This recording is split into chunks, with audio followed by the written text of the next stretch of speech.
बच्चों, समाजशास्त्र में अब तक हम पढ़ चुके थे समाज के विषय में, ठीक है। और आज हम पढ़ेंगे समाजशास्त्र के विषय में, ठीक है। सबसे पहले हमने लिया है समाजशास्त्र का परिचय, ठीक है।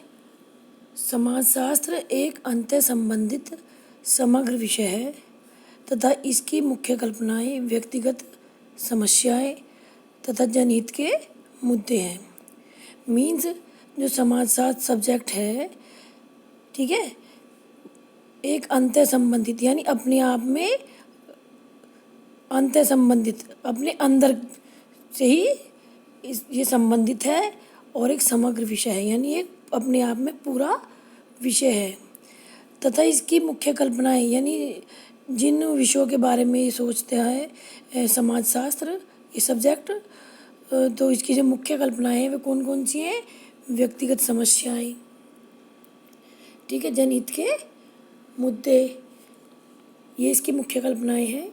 इसका कारण यह है कि समाज की आर्थिक, राजनीतिक, पारिवारिक और सांस्कृतिक तथा शैक्षणिक संस्थाएं आपस में घनिष्ठ रूप से संबद्ध है। यानी जो समाज की संस्थाएं हैं सभी आपस में एक दूसरे से जुड़ी हुई हैं और जो समाजशास्त्र है वो मनुष्य के सामाजिक जीवन, जो सोशल लाइफ है, समूहों यानी ग्रुप को तथा समाजों का अध्ययन है, ठीक है। ये समाजशास्त्र का परिचय पढ़ रहे हैं हम, तो ये आपको क्लियर हो गया होगा कि ये सामाजिक जीवन, समूहों तथा समाजों का अध्ययन है। अतः समाजशास्त्र के अध्ययन की विषय वस्तु, जो इसका एक तरह से विषय वस्तु है, एक सामाजिक प्राणी के रूप में हमारा व्यवहार ही है, ठीक है। जो हम कार्य करते हैं वो सब समाजशास्त्र के अंतर्गत जो अध्ययन का विषय है। इसके बाद आता है बच्चों समाजशास्त्र का अर्थ, ठीक है। समाजशास्त्र को अंग्रेजी में सोशियोलॉजी कहा जाता है, ये सभी जानते हैं। जो दो शब्दों सोशियो तथा लॉजी यानी सोशियो प्लस लॉजी से मिलकर बना है, जिसका अर्थ विज्ञान या शास्त्र है।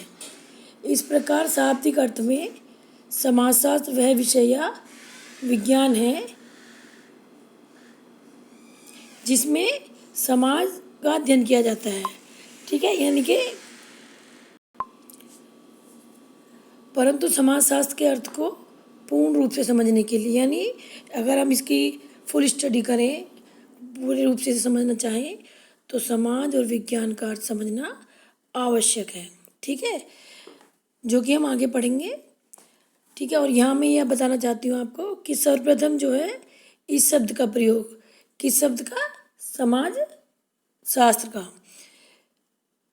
फ्रांसीसी विद्वान ऑगस्ट कॉम्ट ने 1838 ईस्वी में किया था। इसलिए जो कॉम्ट विद्वान हुए हैं उन्हीं को समाजशास्त्र का जनक कहा जाता है, ठीक है। नेक्स्ट पॉइंट आता है हमारा समाजशास्त्र का अर्थ, ठीक है, और विज्ञान का अर्थ। इसमें सबसे पहले हम लेते हैं समाजशास्त्र का अर्थ। बच्चों, जैसे कि आप जानते भी होंगे कि जो व्यक्तियों के समूह को ही समाज माना जाता है, अब तक ये आपको क्लियर हो गया होगा। परंतु यह धारणा जो है गलत है। केवल व्यक्तियों के समूह को ही समाज नहीं कहा जा सकता, बल्कि व्यक्तियों का वह समूह समाज है जिसके सदस्यों के मध्य यानी बीच में पारस्परिक, मानसिक या सामाजिक संबंध होते हैं और ये संबंध अमूर्त होते हैं, यानी कि इन्हें हम देख नहीं सकते, इन्हें हम महसूस कर सकते हैं, ठीक है। इसलिए विभिन्न व्यक्तियों के मध्य स्थापित होने वाले सामाजिक संबंधों की अमूर्त व्यवस्था को, जो अमूर्त व्यवस्था है एब्स्ट्रैक्ट, को समाज कहा जाता है, ठीक है। और विज्ञान किसे कहा जाता है? विज्ञान का अर्थ समझ लीजिए अब, किसी भी विषय के व्यवस्थित और क्रमबद्ध ज्ञान को विज्ञान कहा जाता है। यह आप पहले भी पढ़ चुके होंगे पिछली क्लासों में। ठीक है, आप दोबारा पढ़ लीजिए। जो विज्ञान में निरीक्षण और पर्यवेक्षण के द्वारा विभिन्न समानताओं की खोज की जाती है तथा प्राप्त परिणामों के आधार पर सिद्धांतों का प्रतिपादन किया जाता है। ठीक है, यानी कि जो खोज की जाती है, उस पर रिसर्च की जाती है, उसके जो परिणाम आते हैं, रिजल्ट, ठीक है, उसके जो फिर सिद्धांत यानी प्रिंसिपल होते हैं, उनका प्रतिपादन किया जाता है साइंस में।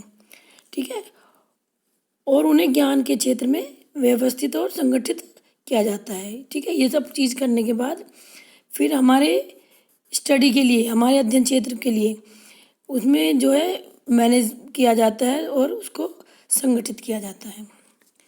ठीक है, अब बात आती है बच्चों समाजशास्त्र की परिभाषाओं की। ठीक है, विभिन्न विद्वानों द्वारा दी गई परिभाषाओं से जो है समाजशास्त्र के स्वरूप को ठीक प्रकार से समझा जा सकता है। ठीक है, क्योंकि हम किसी भी विषय की, किसी भी टॉपिक की अगर डेफिनेशन लेते हैं वो विद्वानों की लेते हैं। ठीक है, समाजशास्त्र की कोई एक सर्वमान्य परिभाषा नहीं है यहाँ। ठीक है, विभिन्न विद्वानों ने इसे भिन्न भिन्न दृष्टिकोण से परिभाषित किया है, यानी सभी विद्वानों ने अपने अपने दृष्टिकोण प्रस्तुत किए हैं समाजशास्त्र की परिभाषा देने के लिए। ठीक है, इसकी परिभाषाओं को जो है हम अपनी सुविधा के लिए निम्न श्रेणियों में विभाजित कर सकते हैं, जो कि इस प्रकार है। सबसे पहले आती है समाजशास्त्र